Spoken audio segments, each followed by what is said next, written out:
Meditative wings में आप सभी को मेरा नमस्कार है। कैसे हैं आप? आज हम आपके समक्ष लाए हैं अध्यात्म तत्व का परम गोपनीय अध्याय नाद अनुसंधान।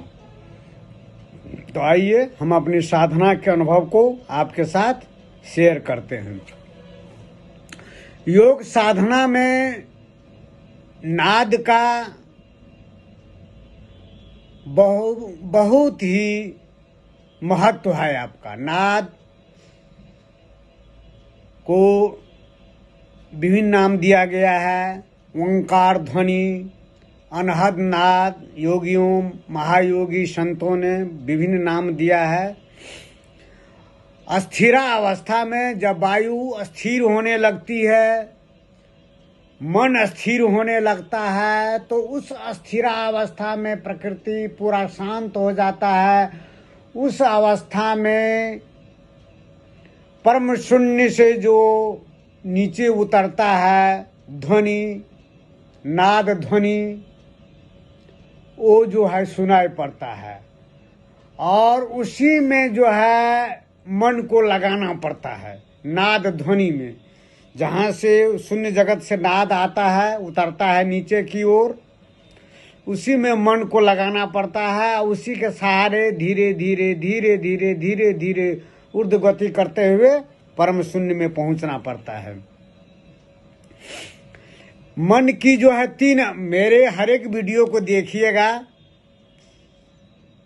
इसीलिए मैं सबसे अनुरोध भी करता हूं कि मेडिटेटिव चैनल्स पर आप जाइए और मेरा हर एक वीडियो को देखिए, तो आपको धीरे धीरे योग का, तंत्र का रहस्य जो है आपको समझ में आएगा। मैंने विस्तार से व्याख्या किया है उदाहरण के साथ। जो ऐसा व्याख्या और टीका आपको ग्रंथों में पढ़िएगा आपको समझ में नहीं आएगा। अब बहुत ही दुरूह है, आपका नहीं समझ में आएगा आपको। तो थ्योरी ऑफ माइंड मेरा वीडियो है, उसको देखिए। मन की 3 अवस्थाएं हैं। पहली अवस्थाएं हैं जो मन वर्तमान में नहीं रहता है या भूत में चला जाता है, भूतकाल में रस लेता रहता है, आनंद मनाता है। अब फिर चल जाता है भविष्य काल में, योजना बनाता है, कार्यक्रम बनाता है और उसको लागू करता है। किसके द्वारा? इस शरीर के द्वारा, आपके शरीर के द्वारा। दूसरा गुण है आपका पुनरावृत्ति का है। वो जहाँ भी जाएगा मन, उसको ब्लूप्रिंट ले लेता है। जब शांत रहता है, स्थिर रहता है, तो उसको छोड़ता है। यह स्वप्न की व्याख्या मैंने किया है, मेरे वीडियो को देखिए, उसमें समझ में आ जाएगा। स्वप्न की व्याख्या यह मन के ही जो है शरारत है, आपका मन का ही गुण है आपका। तीसरा गुण है आपका मन को अवलंबन, मन को जीने के लिए किसी के सहारे की जरूरत है। बिना सहारा का, बिना अवलंबन का वह जिंदा रह ही नहीं सकता है। और मन आप ही की इच्छा से, आप ही की कामना से, आप ही की वासना को सहारा लेकर के जिंदा रहता है। मन आप ही से उत्पन्न है और मन आप ही को नचाता है, और आप उसको नाचने के लिए जो है वह विवश रहते हैं। चाहे जाने अनजाने, अनिच्छा पूर्वक ही आप विवश रहते हैं। तो मन को जो है सहारे की जरूरत पड़ती है। तो मन को क्या कीजिए, उसको सहारा चाहिए। तो नाद जो है अस्थिरा अवस्था में जो सुनाई पड़ता है। मेरा वीडियो को देखिए, पहले वाला वीडियो का दृष्टि योग, मेरा दृष्टि योग का वीडियो देखिए, स्पष्ट हो जाएगा मैंने कैसे वर्णन किया है। तो दृष्टि योग के बाद जो है सांस स्थिर हो जाएगी, मन स्थिर हो जाएगा। उस अस्थिरा अवस्था में अनहद नाद ध्वनि, आपको मधुर ध्वनि सुनाई पड़ेगा। आपको टंकार ध्वनि कहा जाता है शून्य जगत का। और उसी में मन को लगा दीजिए। मन को तो विषय चाहिए, विषय मिल गया। क्या मिला? नाद मिला। नाद के सहारे धीरे धीरे, जहाँ नाद का स्रोत क्या है, मूल स्रोत सहस्त्रार है, शून्य जगत है, अगति अवस्था है। फिर वहाँ पर जाकर धीरे धीरे धीरे धीरे सब लेयरों को पार करके वह वहाँ पर पहुँच जाता है। तब उसको निर्विकल्प समाधि होती है, संकल्प विकल्प नहीं रहता है, मन उसी में विलीन हो जाता है। मन भी और सांस भी संकल्प विकल्प नहीं रहता, कोई देखा देखी नहीं रहता है, कोई जाना जानी नहीं, कुछ भी नहीं वहाँ पर है।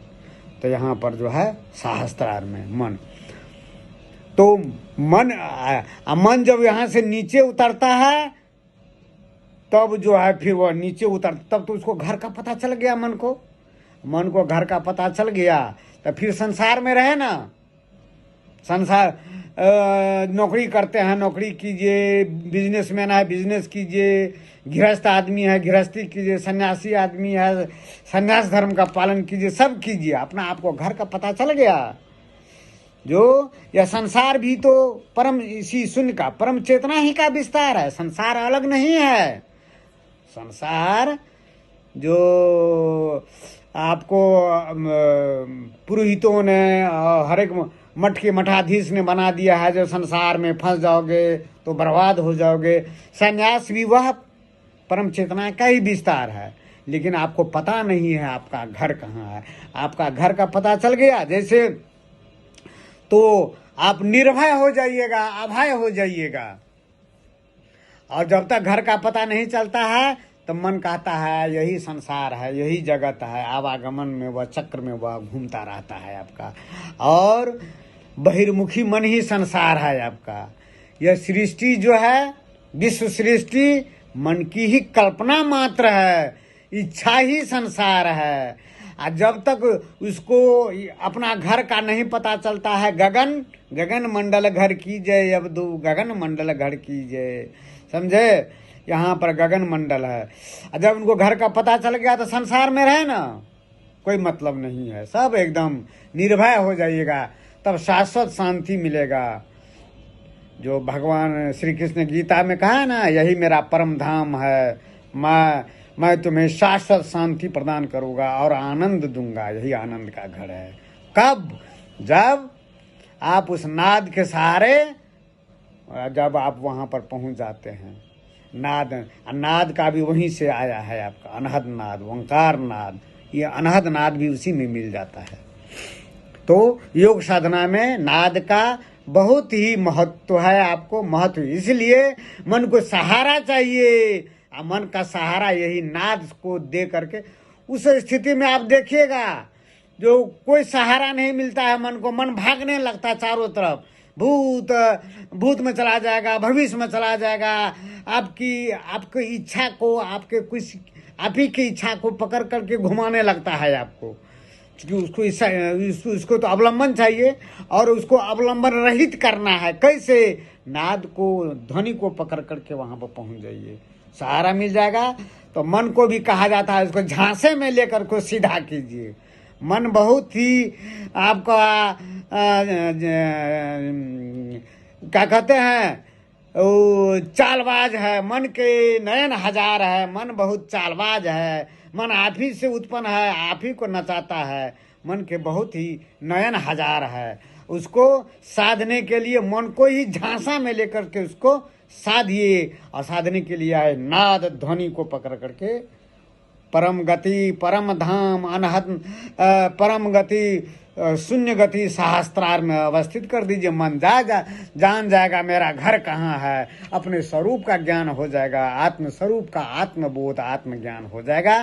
तो मन कभी भटकेगा नहीं, संसार में भी रहेगा। तो ज्ञान प्राप्ति के बाद, रामकृष्ण परमहंस ने कहा था ना, ज्ञान प्राप्ति के बाद संसार मौज की कुटिया हो जाती है, तब आपको कोई विचलन नहीं करेगा। इसलिए नाद का योग साधना में बहुत महत्व है। तो आज इतना ही, फिर दूसरे दिन हम नया अध्याय को लेकर के आएंगे। तब तक नमस्कार, धन्यवाद।